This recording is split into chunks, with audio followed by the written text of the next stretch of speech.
Hey, this is Scott Banzai. Today we're taking a look at the Nikon COOLPIX B600. Thanks to Cameracraft in Rockford, Illinois for letting me try this out at their shop. I did do a video on the B500 if you want to check that out for a comparison, but we're going to go over the B600 today. It has a 16 megapixel 1/2.3 inch sensor in there, which is very standard for this line of camera and very similar cameras. It is a small sensor, so just keep that in mind with image quality. It has an ISO range of 125 to 6400.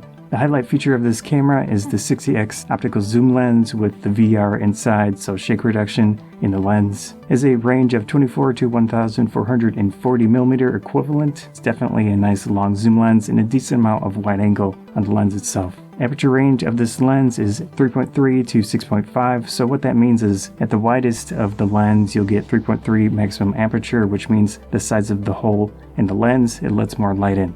But at the telephoto range, you're getting 6.5, so a lot less light in that case. When you turn the camera on, it will move back and forth a little bit to adjust itself, so there will be a delay when you turn the camera on.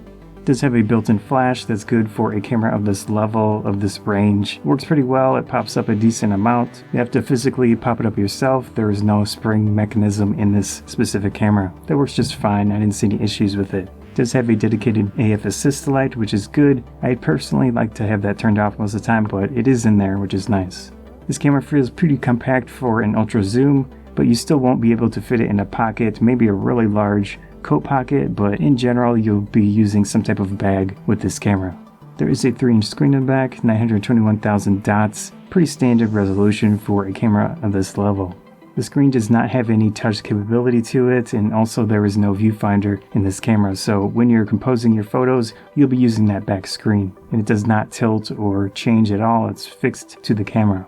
Ports wise, it has a micro HDMI port and a micro USB port. You should be able to charge through the USB port with the proper adapter. The tripod socket on the bottom of the camera is not in line with the lens, so if you're doing panoramas or some situation where you want straight in line with the lens and sensor, you won't be able to do that with this camera, but it's not a huge deal. It really depends on what you're doing specifically. With quick release plates on tripods, you will probably have issues with this camera trying to pull out the battery when you have a quick release plate on there. There's just not enough room. Same issue with the SD card slot, which is down there by the battery. The battery is an EN-EL12 with 1050 milliamp hours. With the large zoom lens like this, it has to be moving that long lens back and forth quite a bit, so it definitely needs a decent amount of power in the camera. There is a rubber gasket indicating that it can take a DC coupler, which means you can power your camera if you have the proper adapter.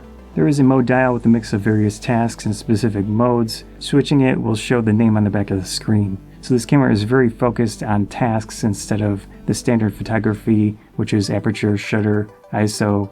In the back of the camera, there's a pretty standard layout of buttons along with the multifunction D-pad. The D-pad allows you to quickly access flash control, exposure compensation, close macro focus, and timer modes. It will act as a way to navigate through the menus and change the focus point, depending on what mode you're in. The camera has two ways to adjust zoom. On the top where the shutter button is, there is a toggle to change that, and on the side of the lens itself it has another toggle with a special button. That special button is kind of unique to Nikon as far as I know, where when you're fully zoomed into a subject, it's hard to tell where you are in the frame, so you can press that, hold that button down. The camera will quickly zoom back a decent amount so you can kind of gauge where you are in the scene, and then let the button go, it'll zoom back in. There is a dedicated video record button on the camera. As far as I could tell, there were no dedicated video modes besides this short video clip feature, but when you press that button, it'll start recording based on what settings you have, so be sure to set your video recording format before you try to start recording.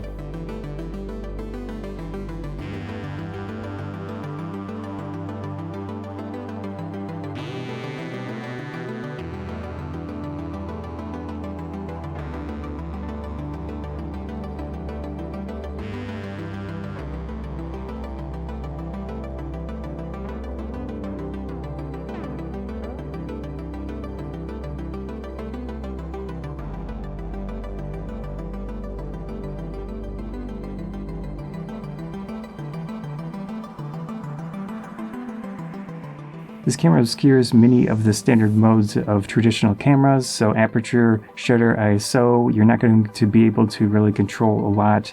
Basically, the camera has a lot of scene modes, a lot of situational modes like if you're taking photos of fireworks or if you're taking photos of sports. With that, menu options are pretty limited. You can adjust various things, but still you're just not going to have a lot of control with this camera. That's both good and bad. It's easier to navigate, but then again, you won't be able to change things like you would want potentially. There are various autofocus modes: face priority, manual, center, subject tracking, and target finding AF, which is the default as far as I can tell. Also have the autofocus modes: AFS, which is singular autofocus, so it locks on a subject and it focuses once.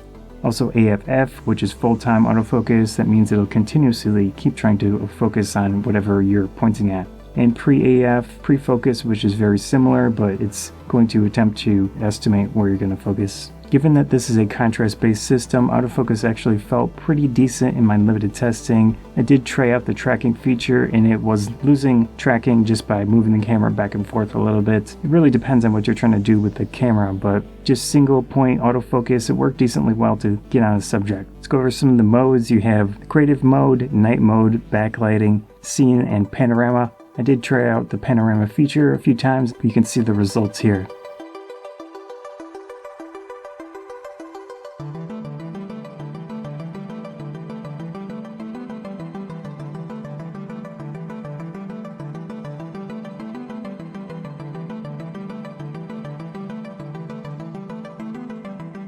Tried out the Snap Bridge application with this camera. It's very limited, but you can push photos to the camera automatically or as you want, and you can also adjust the zoom level through the app, but you can't change any actual settings on the camera through the app. So you can take photos at least, but that's about it.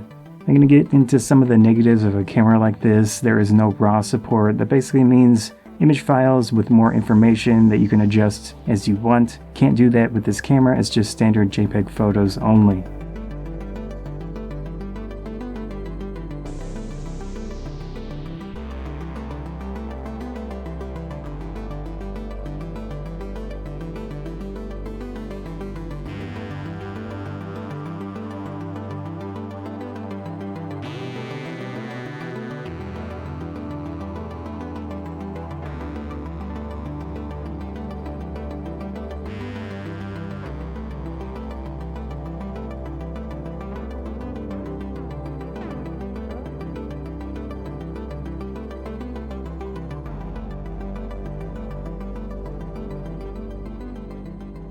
It's tough for me to recommend a camera like the B600.